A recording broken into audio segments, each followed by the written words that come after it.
The clearance threat of John Brennan. That's the focus of tonight's angle. The media have been in a fit of apoplexy after the White House press secretary Sarah Sanders announced yesterday that the president is considering revoking security clearances from certain Obama-era intel officials, along with one from the Bush administration. It's political. I mean, it's entirely political. It's punishing your critics. They're just attempting to now, gaslight and distract from something else. I think it's very, very dangerous undermining of the intelligence community and almost the creation of an enemies list. This is not a small thing to have a president suggesting retribution for political criticism in this way. It reminds me, David Ignatius, of what happened with Erdogan after he took control in Turkey. Who did he go after first? He went after the generals. What a buffoon. I'm sorry, Erdogan. All right, Joe. Hey, here's how NBC Nightly News led their broadcast last night. It's an unprecedented threat aimed at some critics of the commander-in-chief's. The White House now considering stripping the security clearances of 6 former intelligence officials. Dun, dun, dun. It's an unprecedented threat. They make it sound like Trump is threatening to bomb former CIA Director John Brennan's house. Of course, it's hyperbolic reporting, and it comes from Brennan's current employer, NBC. But shouldn't it concern the media that former intel officials are using their credentials to lend themselves credibility as they go off to engage in political combat with the President of the United States? The truth is, former intel officials have retained their security clearances for decades, not as a booby prize for service, but to benefit the government, maybe consulting work and so forth. For instance, the CIA is working on a case involving something a former intel official had worked on. He can use his continued access to act as a reference, maybe give some insights. But has it all gotten out of hand?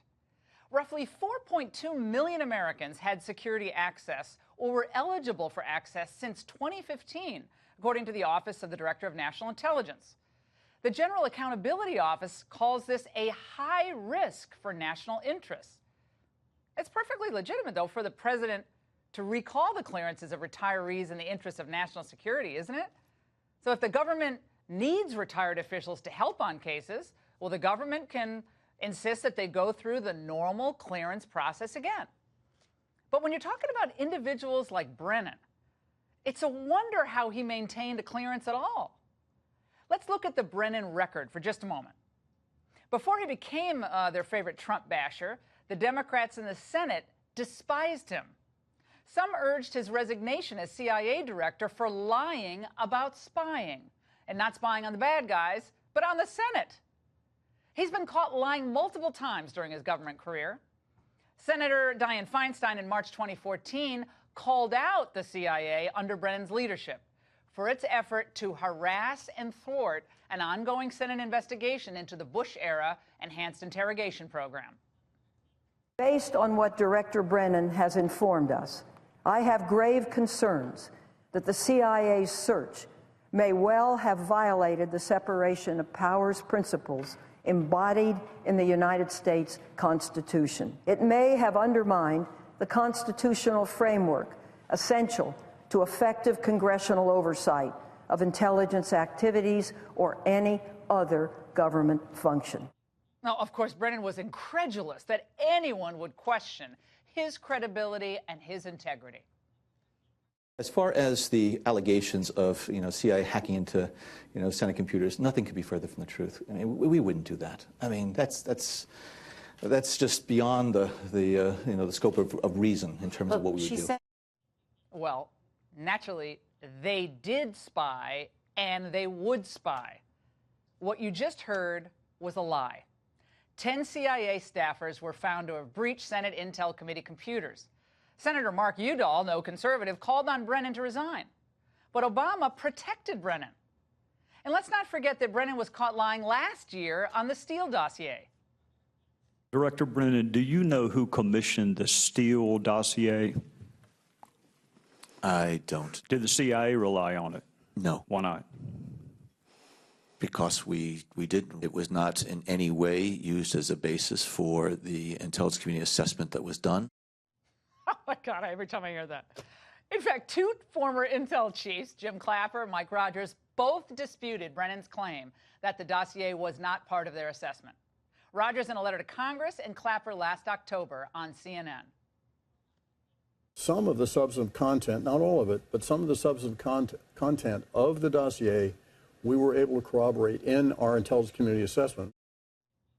Well, given Brennan's history of lying and obfuscation and his completely unhinged statements about President Trump, any sane person would question his objectivity and credibility.